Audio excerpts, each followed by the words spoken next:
Good to see you What's up, again, brother? brother. In a minute. How was your? Welcome back. Welcome back from your little trip. Little trip.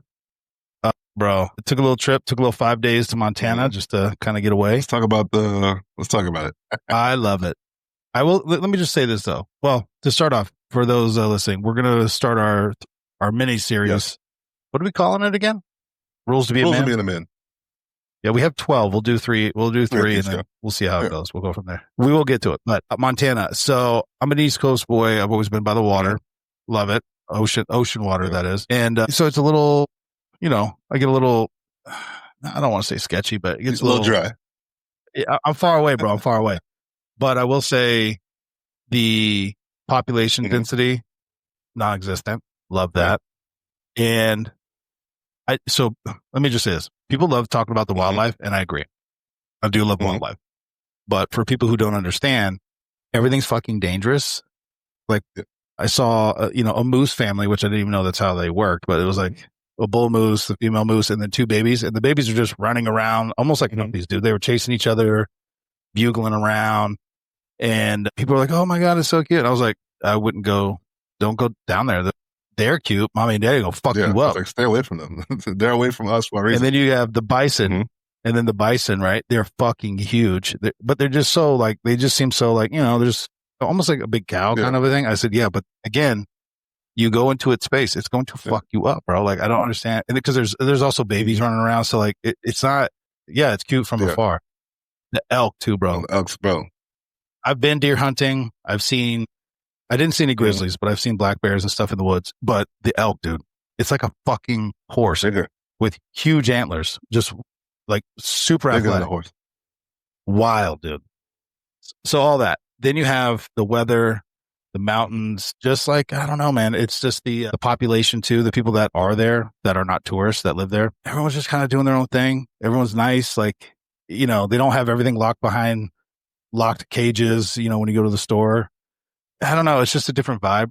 Different way of life out there. Just a Now, different vibe. how was the, I mean, I'm super, super excited for Montana coming up in a couple months. Yeah. How was Yeah. the humidity out there?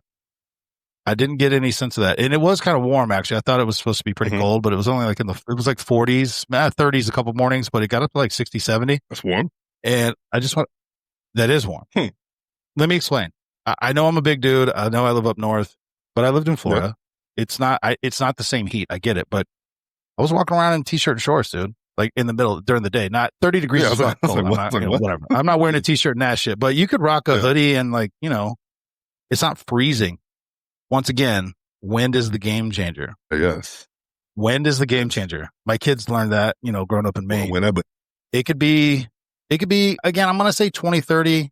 Once Mhm. again, I'm not saying it's like tank tops and shorts, but hoodie, you're fine. If anything, you might get a little warm. You're like, it's a little, but as soon as that wind hits you, it's like, I need goggles, beanie, glove. Like, the wind is what makes everything different. It's the great That way, equalizer. nuts, boy. Yeah. So as long as there's no wind, you're good. I'm Yeah. sure it'll be a lot. So I'm sure it'll be a it's not lot bad. cooler in a couple months. I'm sure it'll be. Oh sure yeah. We'll wait till the snow Exactly. gets on the ground. Yeah. Constantly, yeah. We'll talk about some other stuff offline, like where we're staying Yeah. and stuff. But I'll talk to you about that offline. The other thing is this: I can't imagine anywhere, especially in a Mhm. city, unless you're going to like some high, but like elk, bison, like game meat, caribou. I mean, they had all these cuts of meat, delicious. Mm. Now, once again, I wasn't cooking it, so I'm sure there's a Yeah. way to cook it that makes it so delicious. But it's just so different. It's a different way of life. And yeah, anyway, I'm glad I went out there. I've already done this rant before, but I feel like it's getting worse flying. And I don't Bro, understand. buy 2 seats, bro. I don't understand. Even when you pre-book Yeah. months in Yeah. advance, airlines now can change your flights anytime. And I get why they're doing it. They're trying to maximize capacity. I understand all the Mhm. concepts, but they change your seats. That I don't like. So even if you paid for extra legroom, you now have to find you paid. I always pay for extra legroom, and if I can get it in the first class without it being like $8,000, I'll do it. If it's a couple $100, it's worth it to me. Depends where you go. Anyway, I always do that, and I always want the aisle just so I need to be able to get up and stretch and move around. I have to be able to do it. I'm too big. But with that being said, what you quickly learn being a bigger guy, all big guys pay for extra legroom. So it's all the big dudes with shoulders. And the one flight out there, it was the dude's shoulder all the way to my shoulder. We were like touching. just sitting completely still. Like you can't move anywhere because we're all big dudes and we're all smashed into this fucking thing, even though that's extra leg room. Now, guide me through what I'm about to say, BJ, because, when people say things like, I don't understand, I wasn't around for the 60s and 70s, but and again, I don't mean any of the political connotations and all that bullshit, but when you see pictures of people flying back then, there's couches, there's a bar, people are dressed nicely. I'm not saying you should have to wear a suit, but it just seemed like it was a much more enjoyable experience. That's all I'm referring to. Nothing else. I mean, I think also, but you got to think back then flying was not was more of a for the common. Yeah, it wasn't a common man thing. So well, can I touch on that too? How is it so common now? It's still expensive as shit. Well, I mean, yeah. You can get special deals, blah blah blah. But standard, it's $400 or $500 round trip. I mean, whatever. Again, special flight, blah blah blah. Well, it's hard to make money if not everybody can do it. So you got to pick a struggle. As a company, I feel like you got to pick a struggle, right? Either everybody has access to this, or you make it uber expensive. For example, right? Take like a can they just make it like a little bit? Take it like a Rolls Royce, right? Uber, can. Yeah, that's private. But then that's private. Like, it's so like the gap is so far. You're not gonna. People who drive fucking Bentleys don't drive fucking a goddamn Lexus. Well, let me explain this. We'll call the Bentleys and Rolls Royces. That's private jets.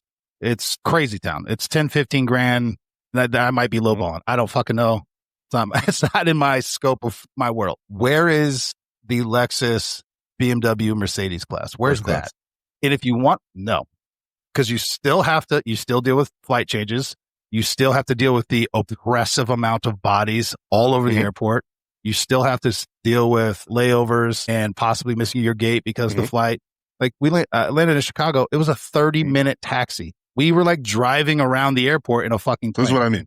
First class, back of the class. We're all doing the same thing. So where's that flight? Why can't I pay Mercedes, BMW prices, but have it's only 2 seats instead of 3 smashed in with a 15-inch wide seat? Like, to me, that's a Corolla flight. I don't want to do that. It is first class. What I mean by that is a Lexus is just a fancy fucking Camry. Same car. Yeah, I know, bro. It's the same car. Okay, then where's the Mercedes, BMW? Because there's not a lower end model of that. All these cars, like Cadillac is just fucking G. It's all either. Yeah, but Mercedes is not based off of Ford or something. Mercedes is its own thing. BMW is its own. I hear what you're saying. We'll call Lexus and Infinities, that's first class, and Cadillac first class. Well, okay, where's the BMW and Mercedes class? It's going to have your smaller airlines. But typically smaller airlines, smaller seats, dude. For me, the best bang for my buck, I wish they flew more JetBlue, because every seat is big enough to hold you. Well, me. JetBlue is a nice experience. And once again, I'm not, this is where people get froggy. I'm 6'5", 300 pounds. I'm a big dude, but I'm not falling outside the seat with my girth, shall we say? But I'm also not like a tiny little. I have the same problem. I have the same issue. I know you do. That's why I'm talking to you about it. I'm trying to navigate without sounding like a fucking tool bag. Here's what I probably still do. I do it. First of all, middle seat is just not an option for me. Not an option. Right? Sometimes I have to, but I really that's not an option, right? So the window, because I plan on I don't get up and go to the bathroom very often, so I usually do sometimes the window, just because I can kind of stake my claim, and really not much I can do about it. I don't plan on moving. Right? I'm settled in. We're locked in here. The aisle, especially since now my knees is a lot better than it used to be. I can sit in the aisle on either side, so I don't have to sit on the left side.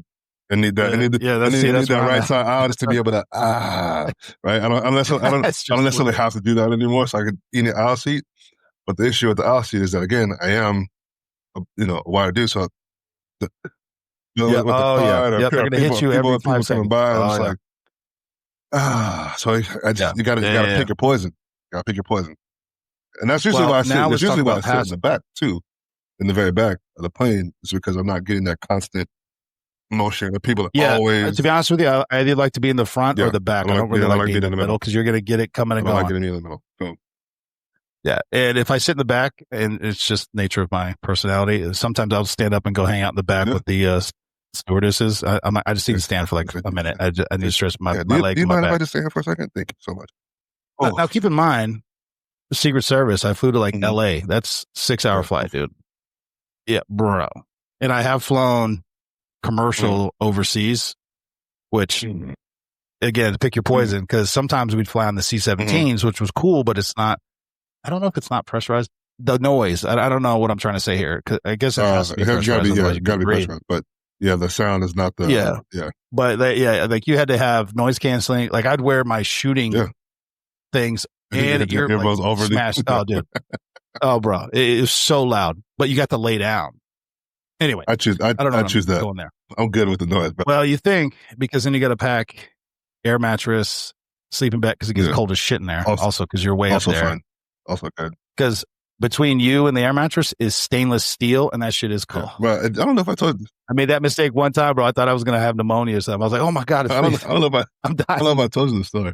So this is my first time flying in an unpressurized plane, but I didn't know that. Oh, I that's didn't know right. that. I didn't know that at the time, right? So for the people who are listening, so we go to a certain part of the country to get our explosives. So we jump on the, our agency has a small plane for doing certain things, usually for like interdiction stuff or whatever. Yeah.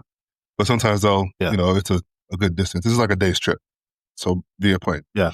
You'll be back, leave early in the morning, be back in the afternoon. Cool, right? The whole process is cool. You're on a tiny little plane, you get there, we take off, whatever, right? But I do still think it's crazy you're flying with explosives. Right? But I didn't know that the plane wasn't pressurized. So up there, just trying to take a nap. It's early. It's like 5 o'clock in the morning. Have headphones on, chilling out, got the music on. And as we kind of get into it, I'm like, God, I'm having a tough time breathing, bro. Like, I'm not like a really, really, really concentrate on breathing. And I'm like, I don't want to say anything because I want to be like a bitch. I'm looking around like, hey, this motherfucker think y'all good? Is this just me? I'm about to die up here. And it's not like nothing you can do. What are you gonna do? Emergency drop out of the fucking sky. I need oxygen. I'm bad, right? So we finally land. I was like, man, you guys not having trouble breathing right there? I was just kind of starting to get a little worried. He's like, oh shit, yeah, no, man, my bad. We didn't tell you it's not pressurized. I was like, oh, okay. Oh my God. I was like, bro, I have a serious. Well, can I get some oxygen? He's like, yeah, we'll try to drop it down a little bit on the way back. Try to hit this jet stream. I was like, bro, I thought I was having a serious medical episode. I was in the back of my head, I was like, well, at least I'm on duty. And so I'm like, yeah, it's all right. It's going to be all right. But I was like, so difference in flying pressurized versus non-pressurized planes are very, very big difference. Because I thought I was out of here. I was gone. All right, but so hold on. And I could rant about this for hours. I'm trying not to do that, but it irritates me. I feel like it's getting worse. Flying etiquette. It has gone out the fucking window.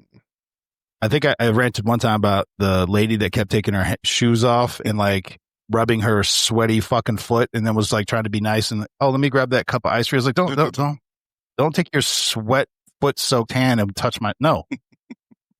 Once again, this older dude, I think he was lit. He kept taking his boots off and on, and like I'm just like, dude, this is not your living room. There's other people in here. So that's number one. Number two, getting on and off the plane, the luggage thing, they give very clear instructions. Carry on and stack it upright. People just throwing their shit up there, and now it's all fucking all over the place.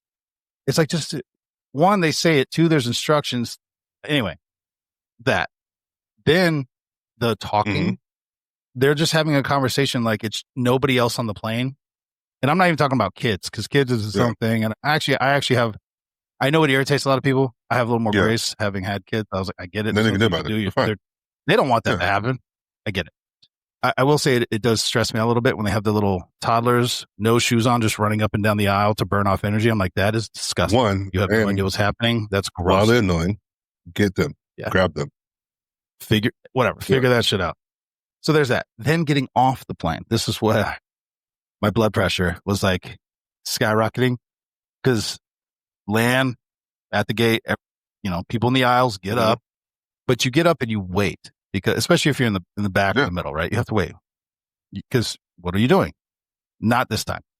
Started just dumping all their luggage out. Like, you're smashing. Nobody can move because all your luggage is now down. But you think it's more efficient, but it's not, because now you can't even move to move your shit. Anyway. And then what I will always, I get it, but the people who are like, I got to catch my flight, bro, you're in the middle. unless you're going to sprint and knock everybody over, you got to figure it out, Got the Playboy. way, dog. Instead, he's just yelling and huffing and like, I gotta go. I'm gonna miss my. I'm like, there's 75 people in front of you. Run. I was like, go ahead, you can go in front of me. So he did this. I hope that helps you. I mean, I don't know. What are you gonna do? Yeah. Okay. Also, nobody else gets. Yeah, All right, that's it. My pet peeve: people standing up immediately as the plane lands.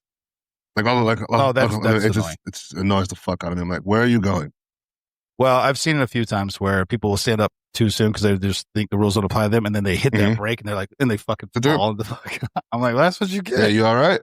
Yeah, you be all right. And I think I have told this story before. This was a couple of years ago, but there was some lady who did what we're talking about, but I guess she was trying to catch her. I don't know what she was trying to do, to be honest with you, but she was in the back. She took off running. The plane wouldn't even stop yet, all the way to the front and like knocking people. Just I gotta. And then she gets there. They stop. They go, ladies and gentlemen, we'll be departing from the back of the plane. And all you heard is everybody. That was the other thing. It was like 300 people just laughed all in unison because they're like, what the fuck is wrong with that lady? That made me happy, bro. I was like, oh, that's what you get. Now, this is coming from a guy who has missed his connecting flight because of whatever bullshit. I get it. It's stressful. But again, it is what it is, man. You sprinting and knocking people over and being a fucking psycho. I don't know. Anyway, let's get off that real quick and then we're going to get into our main series. I got to throw it out. Oh, yeah. Let's see it. Show it to him. Shameless promotion stuff, but the hard copy. There we go. Very shiny. Come on, bro. Very look at that. Classy. Very professional. Looks great. Bro, look at that. And then even with the double. Bro, let's go, bro. It belongs to the library. Beautiful. Bro. Yeah, I might just slide one in there. Just put your own stickers on the side. Just carry books with me and just start sliding them in people's fucking. Oh, yes. And then I only have two options, but the apparel. Oh, bro, I should have brought the mug. Mug looks sick too, but. There we go. The hoodie for the big boys. No, the sleeve is my favorite part of the hoodie. Love the sleeve. Look at that. And then for the professional, which I am happy we went with like the patch, like the badge. Now, see the patch. I thought it looked like a patch, but now that it's actually like you're looking at it, it looks like a soccer club crest. Yeah, dude, that's what I'm saying. I think it looks sick. Shameless plug. There's no shame.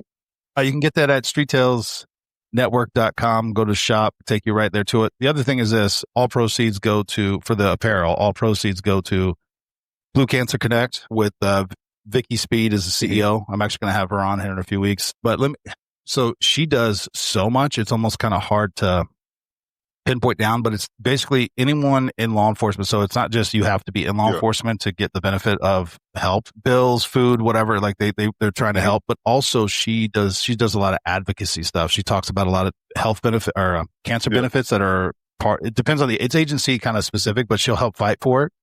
A lot of times they don't talk about it. She's started doing a lot of training, mostly out in California right now, but she's, as they grow, training recruits on, hey, you need to know these are things that could be happening and these are the benefits and this is how you address it. And these are the things, if you don't address it, what could happen. But also, I'll tell you a quick story, and I won't name the agency, but she was talking about a story that she's dealing with currently right now, trying to help this young law enforcement professional. Started his career, and the way they do it is like it's 5 years before you could be vested or vet or whatever they call it. He gets leukemia 2 years in. He's in and out. They're trying to fire him. No benefits, no nothing. Not a good look. Because he didn't do his 5 years. Now, did they tell him he had to have 5 years and if he got cancer on the job that they wouldn't help him? No. I say that. They just say, hey, to get your retirement, you got to be here for 5 years. That makes sense.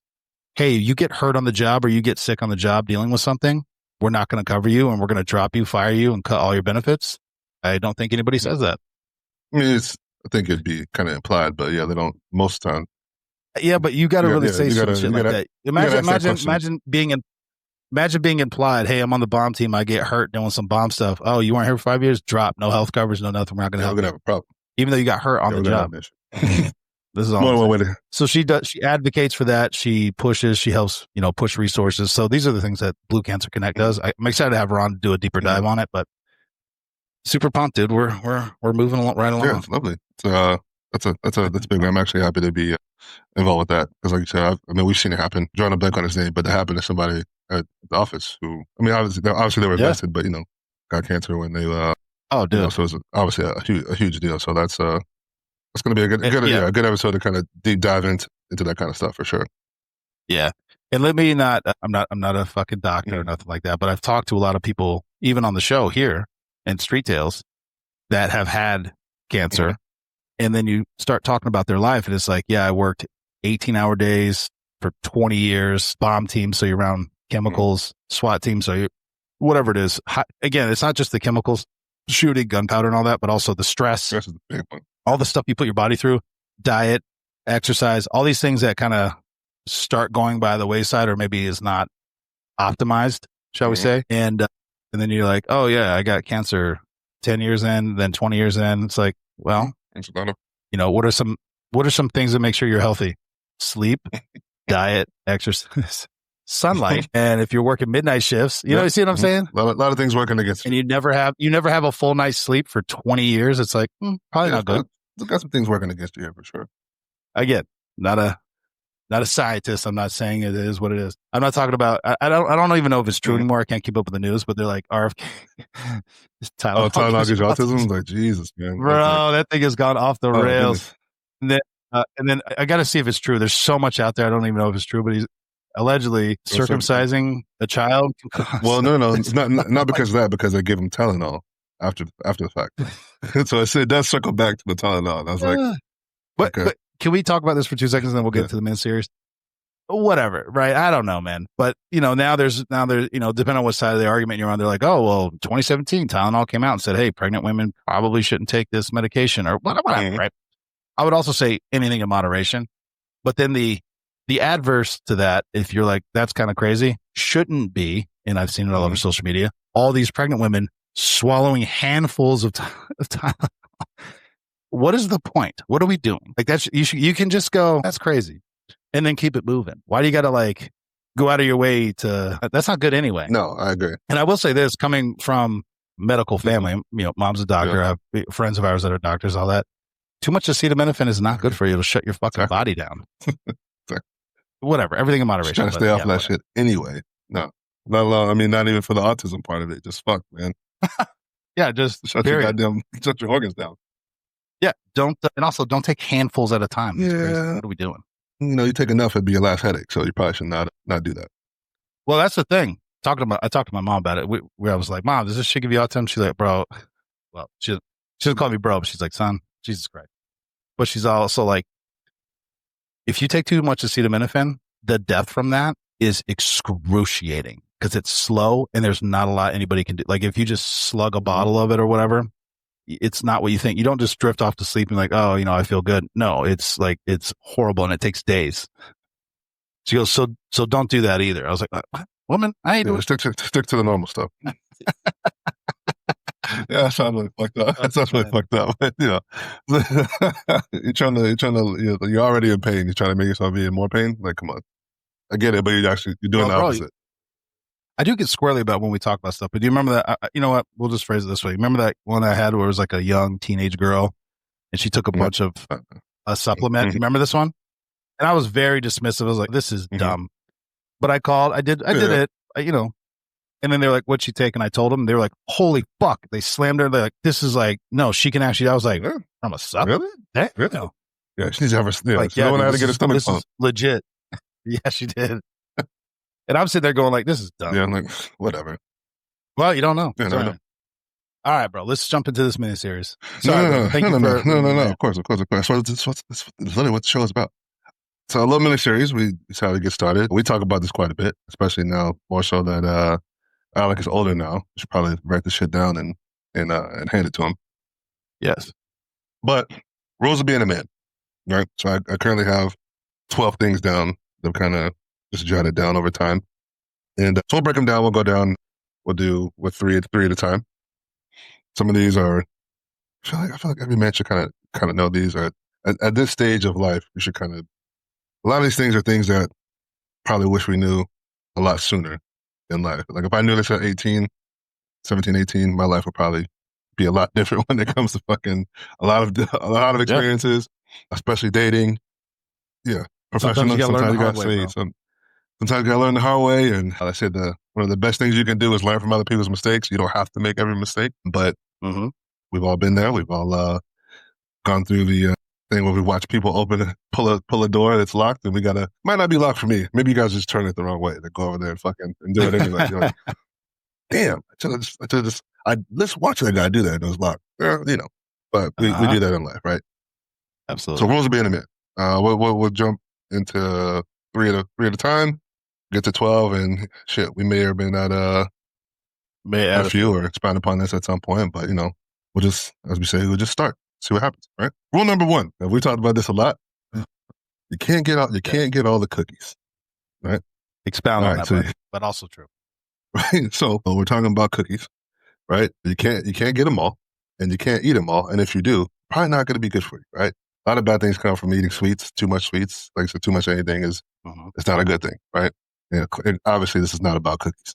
Right. This is can't get all the cookies in it. For men, it's about the It's ladies, about bro. women. It's It's about about the women, ladies. right? You can't get them all, and you probably shouldn't try to get them Nope. all. You're going to run yourself into a lot of problems, a lot of issues. I heard it kind of on this topic. I heard it was a podcast or like a reel or something like this. But the guy was saying that it's like three things. You either have time, money, or women, right? And if you have two, you probably don't have the other, right? So Mm-hmm. if you have a lot of time, if you focus on time and money, you probably won't have women, right? You focus on women and spending time with them, you won't have money, right? So, women and Mm-hmm. money, you're not going to have time, right? So I was like, hmm, that's a pretty profound lesson there, right? But King of all cookies, bro, and not that I've put it this way.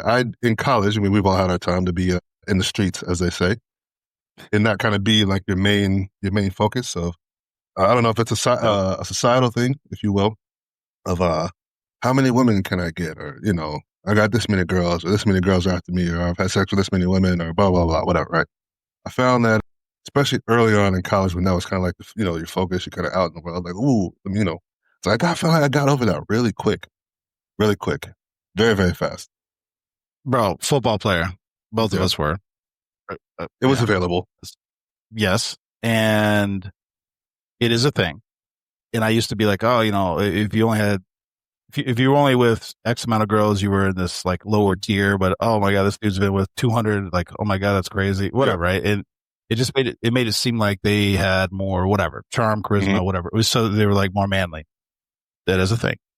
Now that I'm older, I'm just like, that was dumb. One, well, there's so many other reasons Mm-hmm. now, but one, like you're talking about time and money goes away. But two, it's also like, it's like you look back, you're like, was that even worth it? I don't know, man. Like, was it even worth it? Like, I don't know, man. All the headaches, right? God, wasn't worth it. I don't know how yeah, I don't know how you fix that because it's still alive and well. And every teen boys, men in the, well, fuck, we know dudes in their Yeah. 40s still doing that shit, but really prevalent in teenage 20s, Mm-hmm. hormones are going crazy and they're just, Yeah. going wild. But when you look back, it's like, bro, and then how many that you treated as just a Mm-hmm. number were might have been the one, might have been that good partner Yeah. for you, but you didn't see him Mm-hmm. that way. You weren't in a position to look at it in that regard. Mm-hmm. And because of the way you treated him, that door is Yeah. closed, right? Because you were just on to the next, on to the Mm-hmm. next, or I think it was one of our colleagues. She was like, you can't be holding on to one vine, reaching for the next vine. Because all you do is you leave yourself vulnerable, wide open, and you can't give either one the attention it Exactly. needs. Yeah. You know who I'm talking about. No, I don't know how to expound on that. I found personal experience. I found that, and I think what I mean by I got over that real quick is I found that it wasn't fulfilling. Right, it usually left me feeling Yeah. still empty on it because there was really nothing to it. I mean, it was like, Yeah. I guess you could say along the lines of like, it's like a number, or like you did it because you could, or whatever. You're trying to like build status or whatever. But I think when people talk about that, or when other men talk about that, I think I get it. I think what they mean is not necessarily getting multiple women. It's being desired by multiple women will put you in a different Yeah. status, right? So people we're not explaining it well to younger men. It's like, listen, obviously, the more options you have, and the more you're desired by women because you're doing certain things or whatever, right? I think obviously back to the lesson, can't get all the cookies. It's not like you don't have to do all that. And Mhm. I've learned obviously as we get a little older, saying no is very, very important. Mhm. practicing some discernment, practicing restraint will definitely go a lot further. And ultimately, I think, women will respect you more for saying no. They might get pissy, call you gay or whatever, like, oh, you don't want this? It's like, well, no, I don't. Yeah, but obviously too, we've talked about this before. It's like I've been around women, met women. I was like, listen, our interaction or our friendship or whatever is not predicated off of me trying to have sex. I can be around you without that, and just say, hey, yeah, you're attractive, whatever, cool, awesome, great story. Now that we've gotten that out of the way, I'm not trying to I'm not trying to fuck you. So we're good. Yeah. Yeah. And, the other thing is it kind of builds, again, this, I'm not the expert at it. I've made all the mistakes and I'm not sitting here on a pedestal. I can assure you, speaking from just past experiences, but it also creates bad habits in the way that you interact with someone who eventually will be your partner. And I think that actually could apply to men and women, but we'll speak from the men's side right now. But, set aside, you're worried about STDs. But the other thing is, think about this: when you're out there just rooting around, going, animal style, the biggest fear in your head is like you're going to get someone pregnant too, right? So it creates this fear, like pregnancy is a bad thing. It can. Also, the way that you talk to them, treat them, think of them at that time when you get into a relationship that you're like, all right, I want to. This is the one, right? I want to have a family, whatever that means to you, marriage, family, whatever it is. You want to have kids, you want to live together.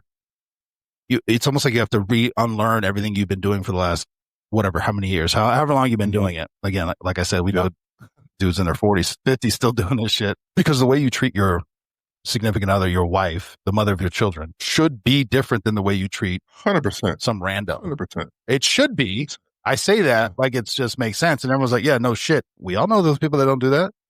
Yeah, that's what bro. Why you talking crazy about some other kids? That's your wife, bro. Why are you talking like that? That's crazy. Wild. Which is crazy. Yes, bro. Yeah, it obviously small caveat. I don't think I was at work, but I was talking about this with another buddy of mine, and I was like, listen, when it comes to my lady, my woman, listen, everybody can get this business. I don't play around about that particular person, right? I don't play about that. I know there's no games about it. Another thing we should probably add on to, but we'll just say it here for the sake of the series, like, I think I abide by this because I have this thing and I was taught this, right? There's three things with the men that you don't mess with: it's food, his money, and his family, or his one. Whatever order that is. Those are the three things. Those three things will get you fucked up. That'll get you fucked up, and you might get killed behind that. Depending on what we're dealing with, you might get killed behind that.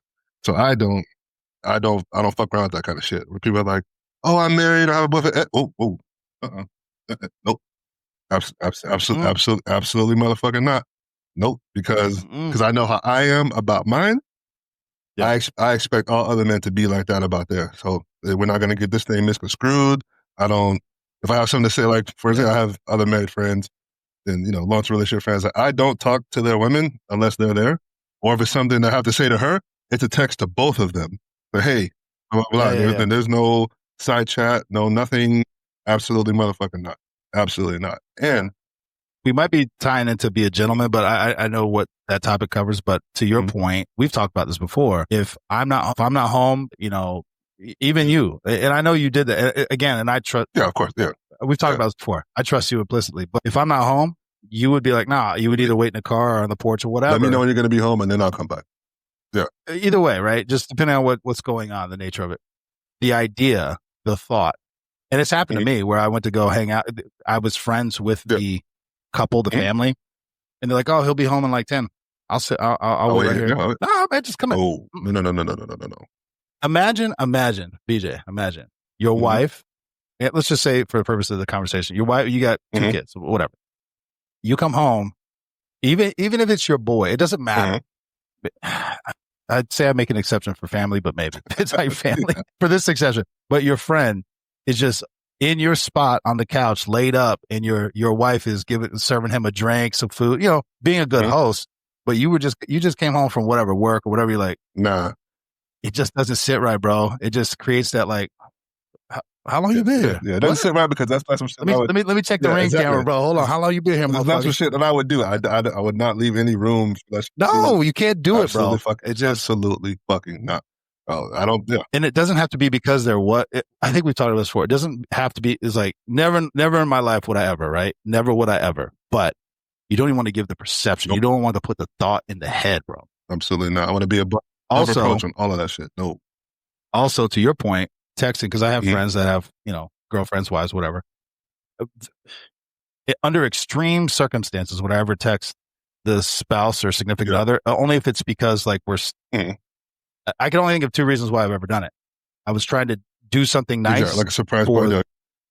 their husband, my friend, right? And I said, hey, I want to like circumvent a little bit, element of Mhm. surprise. But I mean, really, once you open up that line of communication, though, you got to be careful, because you also don't want to get to the point where it's like, we've talked about this before.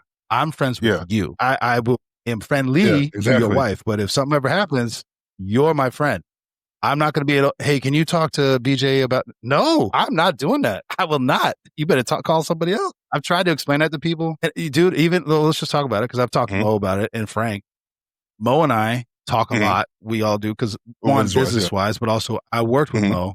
I have multiple times said, Mo, is Frank cool? And I've even texted Frank, hey, I never want to disrespect your home. This is, again, he's like, yeah, bro, nah. And I guess this is what it was. I think somebody told me this one before, because, Mo will call me, or, a female friend. And if I'm with somebody, I'm like, hey, are you cool? The difference is, you sit and talk to them while I'm right here or on speakerphone. You know what I mean? As opposed to Mo's calling me, go sit down on the deck, so you can't hear what I'm saying. Well, hold on. Hey, wait, we don't. It's the way that you incorporate, right? So anyway, I do think about these things, and I have, over the course of years, just be like, Frank, I never want to disrespect your home, your family. Mo's different. Mo's hard to describe for me. I don't know how you describe her. I mean, she is a friend, but she's also, she's more than, she's like a mentor as well. She's always, it's hard to, she's a friend, but I guess for both of us, she came into like our lives as more of like a mentor first. The friend thing came secondary to like the mentor thing, because a lot of it was like she's like guiding us through career wise and kind of shit, whatever. So like the friendship part came, I think, after the mentorship part came, but it's a little bit different. For sure. Yeah, but that's some shit I don't play. But I had an ex-girlfriend one time be like, oh, I know you're not cool with like, what if I, scenario wise, like, let me back a second. I heard a guy say one time, he's like, listen, I don't know what women don't get about having male friends that men don't like or don't appreciate, right? Yeah. I was like, it's more of like a respect thing, right? Like I said, I, as a man, know this, so it's more of like a courtesy between other men, other men of like, oh, absolutely not. So to me, if another dude knows that this is my lady, whatever, well, and we'll still like hang out or like talk to you or talk to your woman and try to hang out with her. I was like, to me, now one, disrespect from her, why are you doing this? Disrespect from him, why the fuck are you doing this? Because you should know universally, you should know ahead of time, universally, this shit's not fucking cool. Yeah. Right, so the guy he was saying, he's like, I don't understand what women, he's like, if you have male friends before I get there, that's one thing. That's one thing. It's like, but you kind of. He's like, kind of, right? He's like, I can't really say too much about that. But he's like, but you getting new opposite sex friends while we're together? Absolutely. Are you fucking kidding me? Are you crazy? No. And I had ex-girlfriend be like, scenario. She was like, well, what if, I want to get lunch with, co-friend. We get, I get invited, but you can't make it. Do I still go? I'm like, what? She's like, I know you probably wouldn't be cool with that. So why are you asking? Yeah, you know the answer. You know how I feel about that. So why? That's crazy. You gonna go have lunch with another dude? You just hell no. You want me to go have lunch with another chick and then pay for it and then walk her to her car and open the door, all kind of shit? No, looks crazy, doesn't it? Exactly. Yeah. Wow. Right. Correct. Well, once again, I will say this is where you have to change. This is what I'm talking about. When you were single, having fun, doing your thing. Which again, listen to me. I think there's clearly a difference between men and females. I get it, but again, it was on some social media thing and, the little clips or whatever. They're like street interviews, like whatever. It was like, they asked the dude, how many girls have you taken down in one night or whatever? And he's like, one, I didn't do that. And his girl was like 10. And he was like, what? I look at you differently. He goes, hold on. Let me understand this. And like, this was like in the street. I don't know if it's real. I don't know. Half the shit's bullshit, but he's like, you have sex with 10 different dudes in one night? Yeah, but that was before I met you, so it doesn't matter. He goes, yes, it fucking does. It does. Are you kidding me? I would say, though, if a dude's out here slanging down 10 chicks in one night, that's. I know it's a double standard. I know it's a double. I know it is, but it still would be like, bro, that's wild, bro. That's reckless. That's crazy work, right? It's crazy work, and you probably shouldn't be doing that. You should not be doing that. There's a lot of like we just talked about the reason why you shouldn't be doing that. I was like, but there is a double standard when it comes to that shit. It like, you know, and some girl was like, I don't understand the double standard. I was like, let me explain something to you. Okay. Oh, the water. Not even the water. Not even what that. I like the water. That one, yes, obviously, right? I was like, but hold on. For those who don't know, he goes, 10 people touch this. Would you still drink it? Would you still drink it? Is the water dirty? No. He goes, all right, 10 people put their fingers in it. You still drink it? Oh no, that's I was like, oh shit, that's bro. the difference. That's 100% the difference. And that's right. Like I was explaining it. I was like, listen. She's like, you know, I was like, well, let me explain the difference to you. I was like, if somebody else was in control of when you ate, right? Food. We're talking about because this is universal, men and women, right? If somebody else was in control of when you ate, right, you would eat every single time you had the opportunity to. Well, they're like, yeah, of course. I was like, that's when it comes, you know, for sex. I was like, women are in control of sex. I was like, and women are in control of who has sex. Obviously, we're not talking about the rapey shit. That's a crime. You should go. You should go into the jail, or we should whatever, right? So we're not talking about that. We're just talking about your normal, the way it's designed. Women decide who has sex. So, well, yeah, I think it was Kevin Samuelson. Women control sex, men control relationships, and women lose out. He goes, men control who they want to be. So, yeah, women. It is what women have sex with who they want, but marry who they can.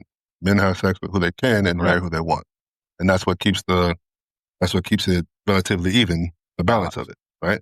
It's like, yeah, but you know, it's like, yeah, I could give him some and he could leave. I was like, yeah, but you could also marry, you could take half his shit. So,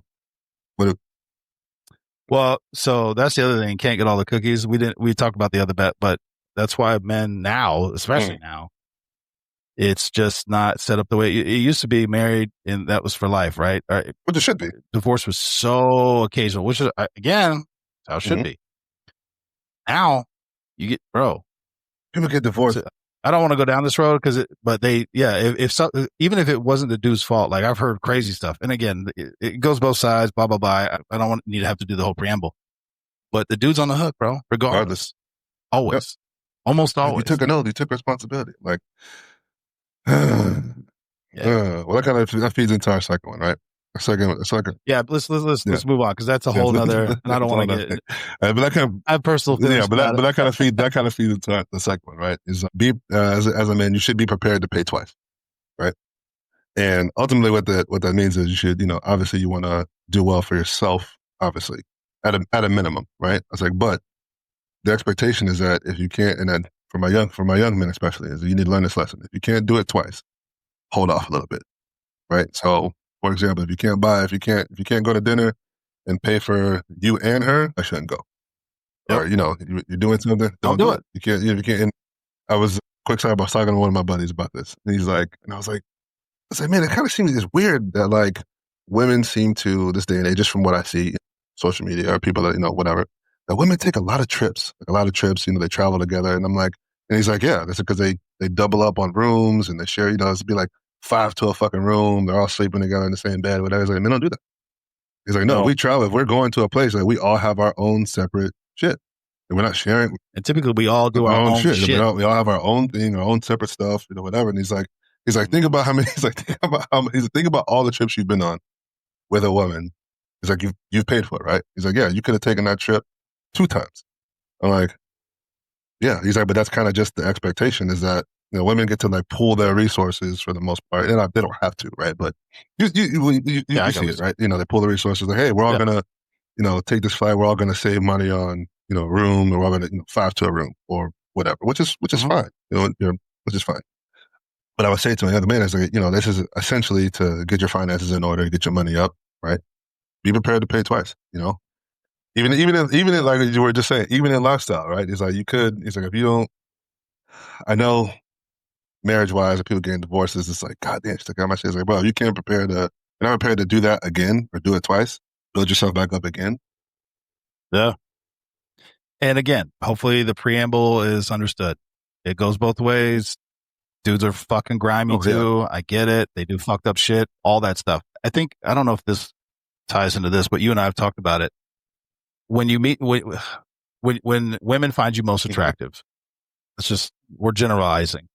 It's when you are on your shit, when you're working out, when you're successful working, whatever it is, like whatever you're doing, you're either in the middle of it and you're growing and it's crushing, but it takes a lot of your time. And they meet you and they see the success on you, or they see whatever it is they like about you. They see it on you, but then they want to start taking away from it. And it's like, if they're not adding, supporting, helping, or giving you that peace when you come home, that's not the one for you. Not a good, as much as you may like her. Or bad timing. Sometimes it's just timing, bro. I've run into that a couple of times. Timing's not good. Or it's like, man, if I would have met her now, 20 years ago, 20 years, whatever it is, the timing, it could have worked out. But at the moment, I was like, I was in the middle of getting to where I needed to get to. Yeah, timing. Yeah. Timing is timing. Timing is, hey, bro. You talk about this shit. Listen, my favorite one probably from my past is probably just timing. Timing wasn't. Hey, and listen, shout out to the ride or die that met you when you were in the middle of your grind and you couldn't pay twice and you had whatever. And they stay. And they stay. And because they see it. They see something. And they support and they still create a piece when they see what you're doing, they're all on and they take that hit. Not to keep doing this, but talk to on the Street Tail side. Her name was Elise Martinez, and she met her. They've been together 25 years, bro. I respect the grind. She's very honest, so it's out there. It's on the episode, but she was like, yeah, when I met him, he was going through a divorce and his ex-wife was pregnant at the time, soon to be. I was like, oh. Mo and I were like, dang. She goes, but listen, and they didn't live together for like 7-8 years or something like that. And he was working, going through divorce. He didn't have no money. He was a cop, bro. He didn't have no money. He was paying 2 rents, mortgages, whatever, plus, all the stuff that comes out of your paycheck. But now, 25 years in, they have a home, they have a family, they're together, they're building something. You see what I'm saying? But so she stood by. She was ready. She could see what there was in the future, and she stood by. And I'm like, bro, that again, people are gonna be like, oh my God, whatever. But shout out to the ride or die, bro. Listen, she gave that man peace when he needed it while he was going through hell.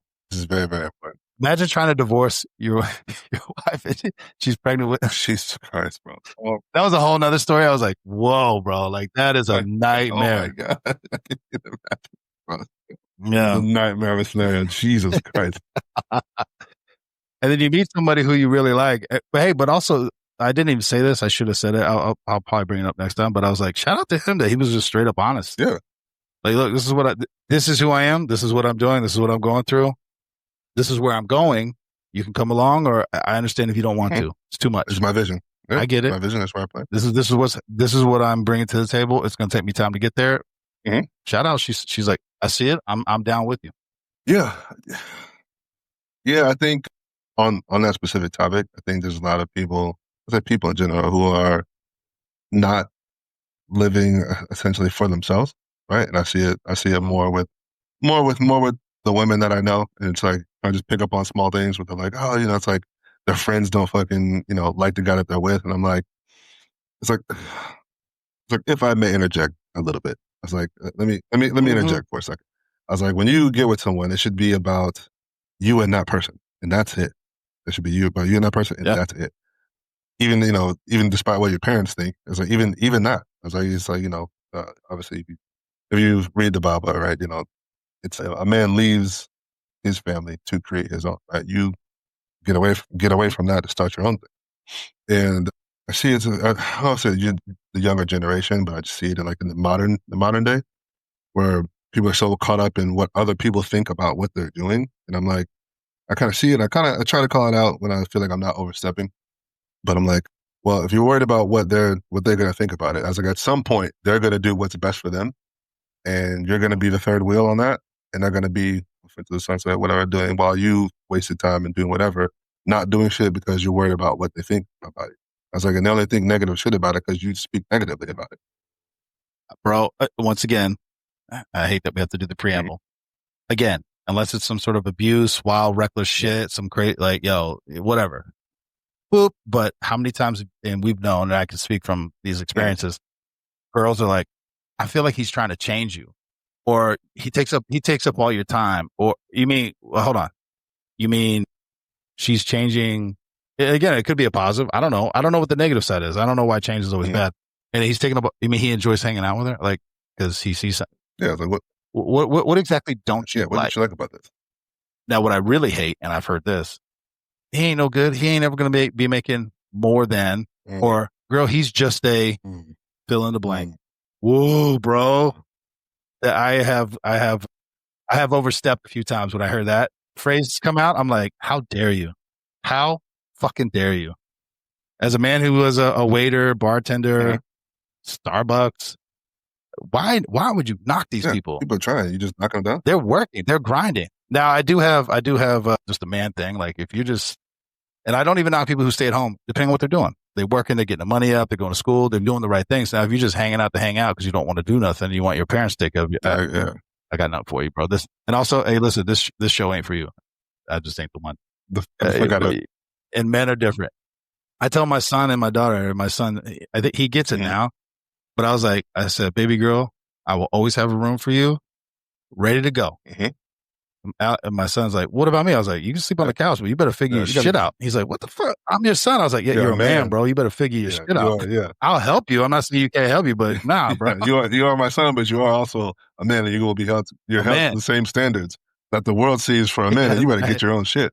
I was like, you better get your baby shit girl is right. my responsibility, which is different. Until somebody else puts that ring on her finger. Someone else comes along that's capable, and now we deem is okay to take on that responsibility. It's not. Still struggling. I'm still struggling with that idea. I don't know. Yeah, that's what it's like. No, I don't think anyone will ever be quote unquote. You know what's funny about enough. that? Say that to women, like grown women, and I talk about my daughter. They're like, bro, you got to let her make her own. And I'm like, women are like, bro, you spoil her. You're giving her a mentality, and I just go, good. And yes, anyone who's gonna, I don't want to say take her. What's the response? What am I trying to say here? Anyone who's going to assume the responsibility had better be baseline as good to her as I am, or better. I would hope better. She's my daughter, so I'm still. And I hope that she would. And I hope check her. I still check her ass. Exactly. And I hope that she would. I hope that she would choose that when when the time is like it's like no, we're not gonna let your little dusty ass son come treat my favorite girl like shit. Get the fuck out of here. Get the fuck out of here with that shit. Now, again, unless the dude's got a plan. And that's the thing. I learned that in Maine, bro, because, I grew up in cities and all that stuff like that. But people in Maine, it's like, high school, I'm going to get my HVAC, plumbing, general contract, whatever it is, right? They're on this path, which if you're in a city or whatever, they're like, oh, bro. They're like, yeah, but I'm going to do this. I'm going to become a journeyman or whatever. Then I'm going to have my own business. And I'm like, that is a fucking plan, bro. And I like it. I'm here for it. Yeah, there's nothing wrong with it. And listen, side note, has nothing to do with this. The blue collar jobs, people out here making bank, bro. Hey, how much it cost to get your toilet fixed? Fix your plumbing, electrical. Hey, you want to build a patio on your back deck, BJ? You ran into that. God damn. How much of this shit? You know what? Fuck it. I'll do that shit myself. And that's why more power to you. I learned to do a lot of shit myself. It's because more power to you, bro. But listen, those fuckers make bank. And people who turn their nose up at that shit, I'm like, y'all dumb. You have no idea how much money these fuckers make. It's all fun and games until the system shuts down, and then you can't get shit done. Well, dude, side promo out there. Shout out to the next generation. At least in Maine, I'm sure there's other states, but this is what I know. People are getting out of high school with their training. I don't know what you call it. So whatever it is, plumbing, electrical, welding, all this stuff like that. High school, no debt, 80 to 100 grand a year. HVAC, that was the other one. Just like that, bro. Oh, no debt. Tell you, bro, if I could do it again, I'd be making some different. I'd be making some different choices. I would want to do it just to have the life skill. Yeah, 100%. Because I'm like, there's so many things. I'm like, I bet I could figure that out. And they're like, oh, look at YouTube. Yeah, look at YouTube and try to rewire your house. Yeah. Go ahead, bro. Go ahead. Hey, try to change your own brakes on your car if you've never done it before. I'm doing. Let me change your brakes, and then I'll start changing.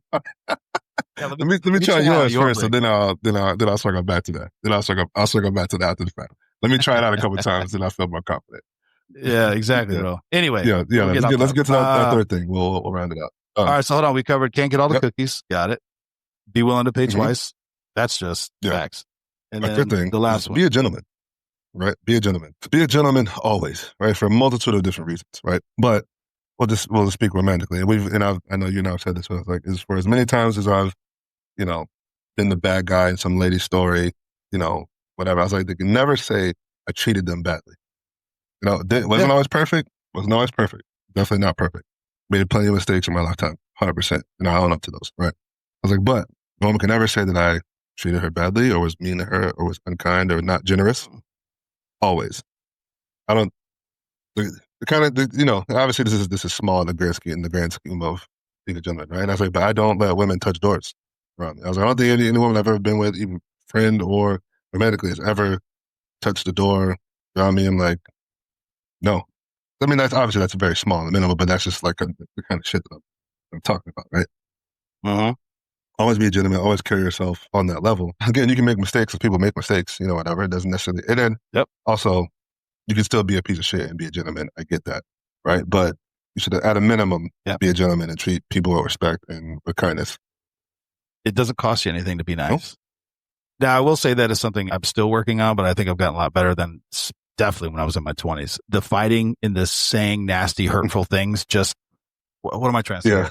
Just because you win doesn't mean you won. Or just because you're right doesn't mean you won, right? And sometimes even when you're right and you win, I have done this, I feel like shit. Because it was like, why did it have to go there? I didn't want it to go there. And I also get mad at myself. How did I let this person push me to that point where I had to do this? Now, I will say, especially if it's your woman and you're with them, they know you could be talking about, hey, I don't like this cup. And then, or whatever. And they'll just go, boop. They know the boop. Yeah.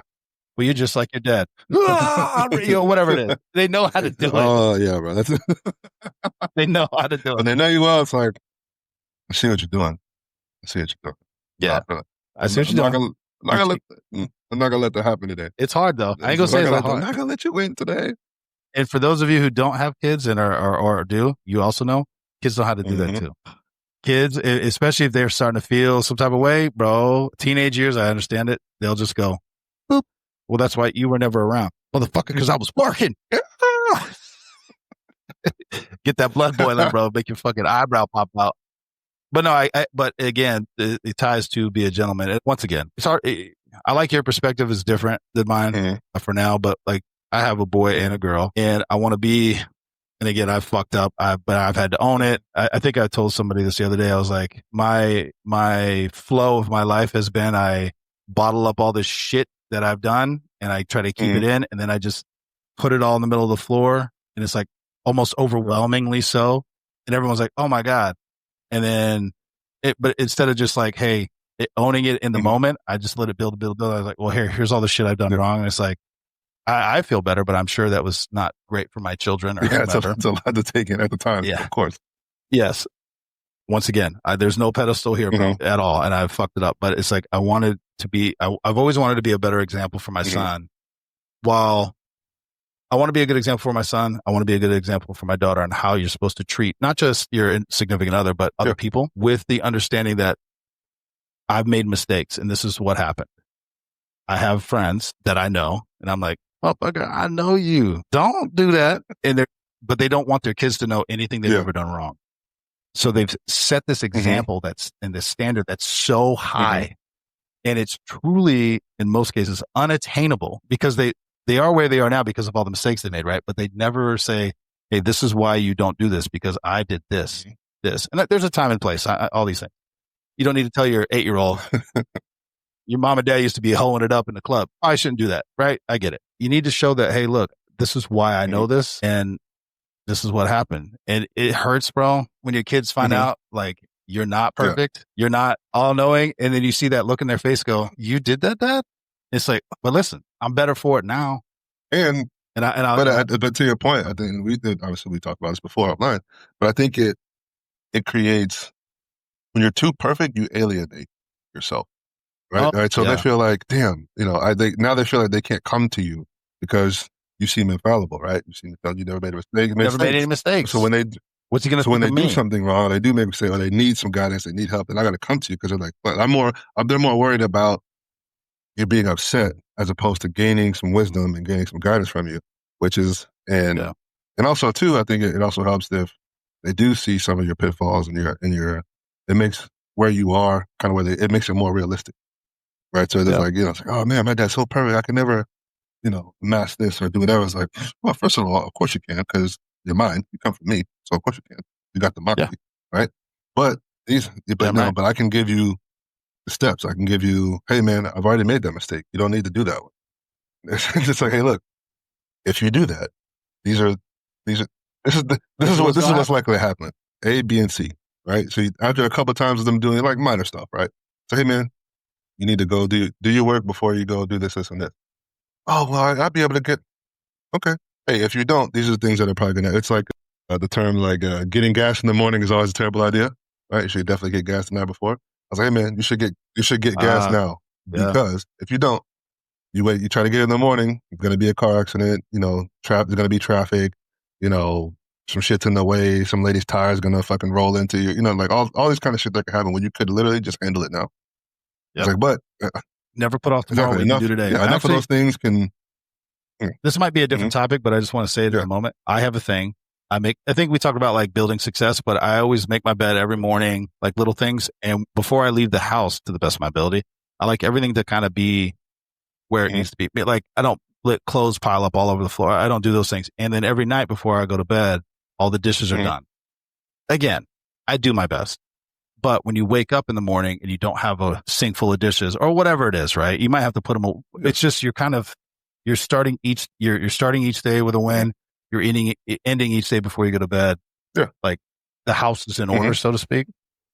These are just little things that not hard. Sometimes they are hard in the moment because you're like, I want to deal with that shit. That is something I've been really, really trying to do for like the last, let's say 3-4 months, right? And it starts with small things. Like I said, I make my bed every morning. It's the first thing I do. And like I said, I start my day with a win. Even if it's even when I was dating, I'd be at her house. I'd make her bed, even though she would. I live, bro. I swear to God, I start my day up. Whatever bed I wake up in the morning, I make that shit, right? I need to start my day with a small win. Yeah. First, I was like, you need to start your day off with something positive, right? You wake up in the morning, obviously, you open your eyes up, praise to the Creator, thank you for waking me up again, that kind of thing, small gratitude, whatever. But I start my day off with something actionable and attainable, small win, make the bed. Like, some people are like, I don't make the bed. I just kind of get out of it and roll into the day. I'm like, I'm not saying that's wrong. I need something like, something to kind of like avalanche my day forward in a positive way. But I've really been focused on, like you said, do what you can today. Like for me, more so if it's on my mind and it's actionable and I can do it now, do it now. Especially it's like even more so when I'm like, that extra second of like kind of like talking yourself out, like, oh, I don't feel that. Full stop on that thought. That all the more reason why you should just do it now. Just do it now. It's on my mind. It's on my spirit for a reason. Do it, and that kind of leads into bigger things in life. See, I like the way you presented that. For me, it was having kids, trying to articulate to them why letting everything build up till the weekend and then having to do 7 hours of chores to get the house back in order is like, wouldn't it be easier if you just little things throughout the week? You see trash, throw it in the trash can. Trash can's full, pick it up. Just little, you don't need to pile it up all week and then just like you got 4 loads of laundry, all the shit that you just comes with the week. I will say that was a years in the making. It wasn't just like, I get it. Let's just do that. That's great. No, it took a lot of time. And it's like, hey, sweep and vacuum 2-3 times throughout the week. Not because it's whatever. It's not a punishment. Again, it's not a punishment. Nobody likes doing it. For everyone listening, nobody likes doing the dishes. Nobody. I hate folding laundry. I hate doing laundry. I hate it with a passion. I hate cleaning the house. I hate having to dust. I hate having to do all that shit. But also, when it's all done, I'm like, it's like Philippines, right? Your house shouldn't smell like anything, or it should smell nice. It shouldn't smell like the trash can that you're now doing Jenga, trying to see if you can put it so it doesn't fall. That smells like shit.